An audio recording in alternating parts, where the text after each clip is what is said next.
My only heir is my mom.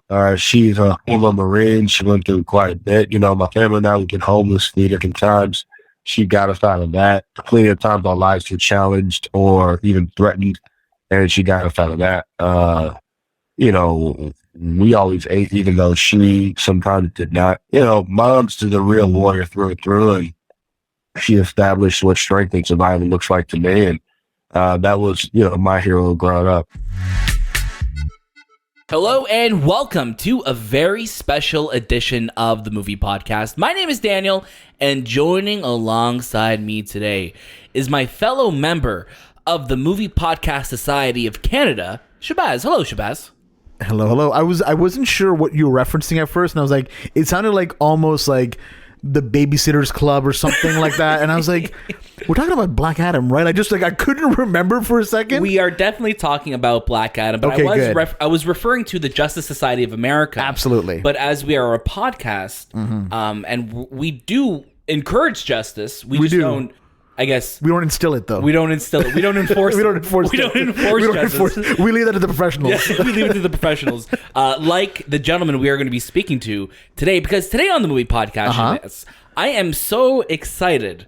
I almost started doing an accent there for some reason. You did. What accent was it, though? Let me tell you, Shabazz. Did the person you spoke to speak in an accent? No, they didn't. They didn't. But today on the Movie Podcast, we are so excited to welcome one of the actors that we always say they're the secret sauce. There's a lot of secret sauces. This gentleman is one of them. He is. They're on your shelf. They're the 11 herbs and spices. He's one of the 11. Right. He's just a wonderful human being. Today on the Movie Podcast, we are so delighted to welcome Aldis Hodge to the show. That is Carter Hall, aka Hawkman himself of Black Adam. We are so lucky to have him join us on the show. Absolutely. Shay, we've seen Aldis in a bunch of different films and shows over the years. I think most recently for us, one of the films that we've just fallen in love with him in, One Night in Miami. Yeah. Obviously, Straight Outta Compton. There's so many. The Invisible Man. He's so great in as well, too. Yeah. He's just always, like we say, he's that secret sauce. He's just always, no matter what project he's in, he's always one of the shining lights in it. Absolutely. Yeah, he really stands out, and he's just one of those gentlemen that you see him in the movie, you're like, you're going to get a performance that is just going to leave you like, okay, yeah, I'm going to remember this guy the most out of this movie. Exactly. We have seen Black Adam. We will be having our review out for you to listen to. It might be out already. We're playing a little bit of time travel right now, so who knows? We're jumping into different multiverses right now because the hierarchy of the Movie Podcast hasn't recovered yet. No. Has not recovered yet. We did get to attend the Black Adam Rocks Canada event. Thank you to our friends at Warner Brothers Pictures Canada for making that happen, for inviting us to that event, and for making this interview happen. That's awesome. It's been a huge year for DC, and it's nice to see that, after a couple years of like not having any movies and, things been kind of everywhere with just, where's this universe going? I think Black Adam really is going to be that step towards a cohesive universe. Yeah, and I mean, like that event, if you can talk about it for a couple minutes here. Let's do it. Was amazing. Warner Brothers did a fantastic job along with Cineplex here in Canada. They really put together something so fun, so creative for the fans. And The Rock, you see him on social media, you see him in movies, and you're like, there's no way he's like that 24/7. I can only assume that he's like that 24/7 now after seeing him. Granted, yes, it was an appearance where he had to be on, but there's something genuine about it. Like when you saw him on stage, he was like, there were moments where he was like, yeah, totally, I'll take a selfie with you. But it's like, The Rock, you're presenting, you're talking right now. You're doing a show right now, man. You can't take a selfie, but no, he'll do it. He is that guy. He has this aura about him. He has such a powerful presence. Right. Obviously, he's a very intimidating looking guy as well, too, because he's just massive. He did punch us in the face. No, well, with his words. With his smile. With his smile. There you go. I didn't finish. I like the way you turned that around. Go. I take what I said back. Yeah. No, he is an awesome human being, and I think he's just awesome in this film, which we're going to be talking about very soon. But as always, before we get to our interview, I just want to say, as always, you can catch a brand new episode of the Movie Podcast all throughout the week. Make sure you're following us on all social media platforms on Instagram, Twitter, TikTok, and Letterboxd. You can join us on Discord as well too. This episode may finish, but the conversation doesn't have to stop here. So make sure you join us on Discord. And if you're listening to this on YouTube, again, this is an audio-only episode. If you're listening to this on YouTube, please like, subscribe, leave a comment. Let us know if you're looking forward to Black Adam. We want to talk about it. And we'll have a Black Adam spoiler channel open up on Discord. So make sure you join us so we can keep talking about this movie there and, have our predictions, our theories, our discussions, all of that. So stay tuned for all of that and more. Today, like we said, we are so excited to welcome Aldis Hodge to the movie podcast. Shay, I think without further ado, I think we should just get to it. Let's get to it. Please welcome to the show, Aldis Hodge. What's happening, Dave? I'm good. How you doing? I'm doing so well, man. Dwayne was just in Toronto last night, and we got the chance to see him, and, he is such a huge personality, and he's so electric. So I'm just curious, for yourself, what was it like getting the call from him, inviting you into this world to play Hawkman? It was astounding, really. I mean, when he called me initially, I didn't believe it was him. I thought it was somebody pranking me because I had been dealing with prank calls earlier. So, he said, hey, now I'm just there. I'm like, who's calling? Who's asking? He's like, yeah, it's Dwayne Johnson. I'm like, bro, look, stop playing on my line. I don't have time for this, bro. But we went back and forth for a bit. Thank God he has a good sense of humor and patience. But he says, welcome to Black Adam. And then my mind just, I was speechless. I was shocked, speechless for the very first time in my career. And, I understood what I was really walking into. So it's a wave of just joy, relief, validation, that everything I'd done in the past, trying and not necessarily failing, but not achieving, all those things made sense. So it was a lot, man. And in a very small space of time, it was quite a bit. No, I could imagine, and we are such big fans of yours here on the movie podcast. We always say that, you are always the secret sauce of every project that you're in. So I just want to say thank you so much for sharing your time with us, man. It means so much to us. Man, I appreciate hearing that. The first time I've heard it put like that, man, that means so much to me. Thank you. Oh, my pleasure, man. And you're great in this movie, man. Like I'm really hoping that, we get a Hawkman spinoff. We get a trilogy for you too, man, because you're so good. And I want to see more of you in this world. Thank you. Thank you. I hope to see more of me in the world. This is a beautiful job. The cast is amazing. I hope to keep working with these people for years to come. Yeah, definitely. And, you're the first actor to play Hawkman on the big screen. And Cardinal has a very strong sense of duty as the leader of the Justice Society. I'm like, what do you think drives him, to demand the best of everyone on the team and himself? I think he demands the best of everyone on the team because of his standards for himself. He's caught in this parallel of his own world based off of what his dark past is. And he does have a dark past, which, I love so much because it's so contextual. But for him, he's trying to correct errors made in the past. At the same time, he's also trying to not repeat what others have done. He wants to really save lives. He really does care. He really is emblematic of what leadership looks like. And, he has a very high standard. He set a bar, the JSA set a bar for the world, and he tries to uphold that to the best of his ability. Yeah, no, you totally see that, and I think just the way he handled himself with everyone, even in the, with some playing opposite of a character like Pierce Brosnan's, Dr. Fate, he has like this morality and this just sense of this is who we are, this is who we need to be, and I love that how you brought that to screen because you see that you feel that just compassion, but that drive there too, right? Yeah, Pierce is awesome. I mean, Dr. Fate, I feel like is Hawkman is a leader, but who leads him? And I feel like that's what Dr. Fate is. His guide, his, true north star that keeps him focused and on point. And it's his counsel, that's his brother in arms. Right. And you mentioned who guides him. I'm curious for yourself. You've gotten to play some real life heroes in across your career so far, like Jim Brown, MC Ren. Be them real or fictional. Who were the heroes that you were looking to growing up? My only hero is my mom. She's a former Marine. She went through quite a bit. My family now we get homeless 3 different times. She got us out of that. Plenty of times our lives were challenged or even threatened, and she got us out of that. We always ate, even though she sometimes did not.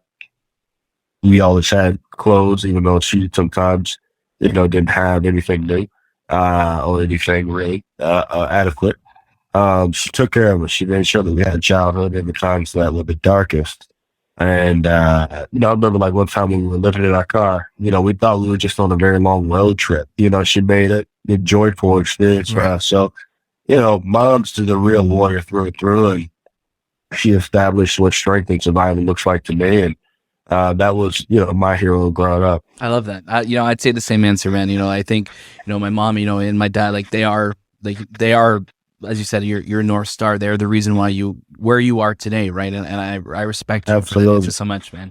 Something I learned about you that really was incredible, and I thought it was so cool is that you're a horologist, and I'm just curious for yourself.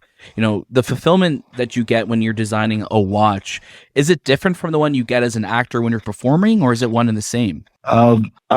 Similar but different. I mean, when it comes to designing a watch, and I know I have years to look towards working on this one project. I mean, kind of the same with the movie. We shot this about a year and some change ago, year and a half, almost 2 years ago. It's about the anticipation of completing a job, being satisfied. This film actually proposed a very unique opportunity for me, which was to be able to debut. I have a prototype of the model that I'm working on now. It's not finished yet, but I got a non-working prototype, and I was able to wear my own watch in this film, playing the baddest character I've ever played. And to me, for the convergence of those two loves to come together, I mean, man, it was such an amazing opportunity for me. I couldn't have planned it out any better. But, it's just the anticipation of the completion of the artwork. I think it's very similar on both ends. My approach to them are different, but the anticipation and the love is the same. I love that, because I was going to ask you, I'm like, did you get to take any of your Hawkman armor home with you? And you're bringing your own props, man. You're making your own stuff. I love that. So, actually, I'm waiting I hope I get a helmet and the mace. That's all I want. Right. You're going to put it on the wall. You need that. You definitely need that. Exactly.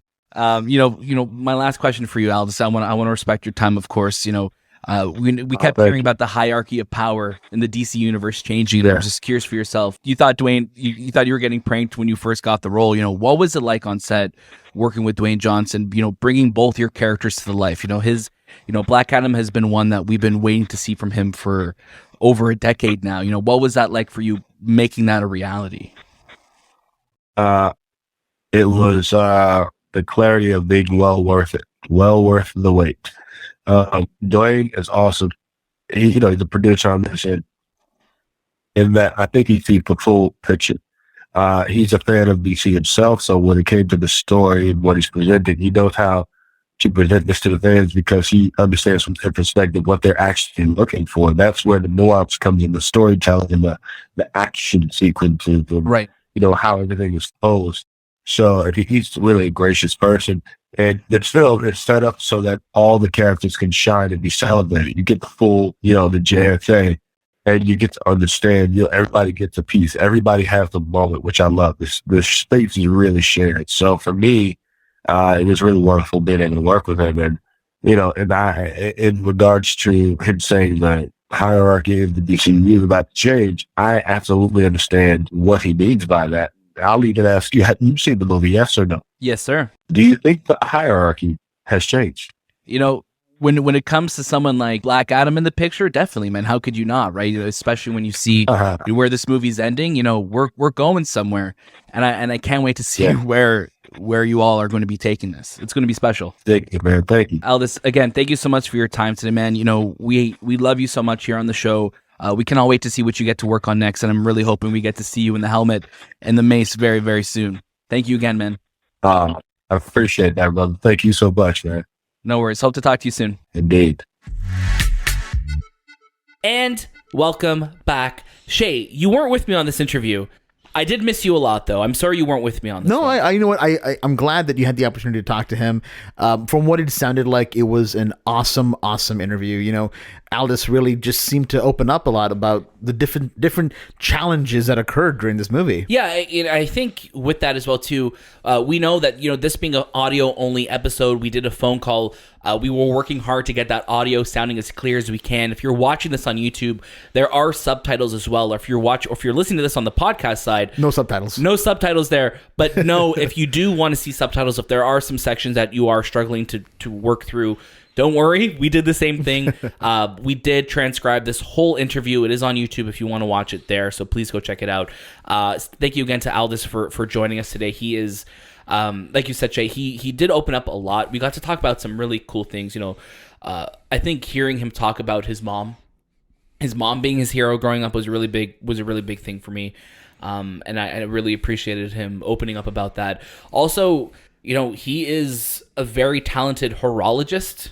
Like, he is designs beautiful watches, and the fact that he's like, yeah, like, I got to design a watch that Carter Hall wore in the movie, and I thought that was so cool because we always like to ask, did you take any props home? And this guy's bringing his own props to set and bringing them in the movie. That's really interesting because now when we go back to watch the movie again, that's something that I'm going to be really looking out for. Because I like watches, but I don't pay attention to the intricacy of them. Yeah, there's such a love and there's such an art and craft to that. So I'm really looking forward to, I've been seeing some interviews with him just on watch YouTube pages.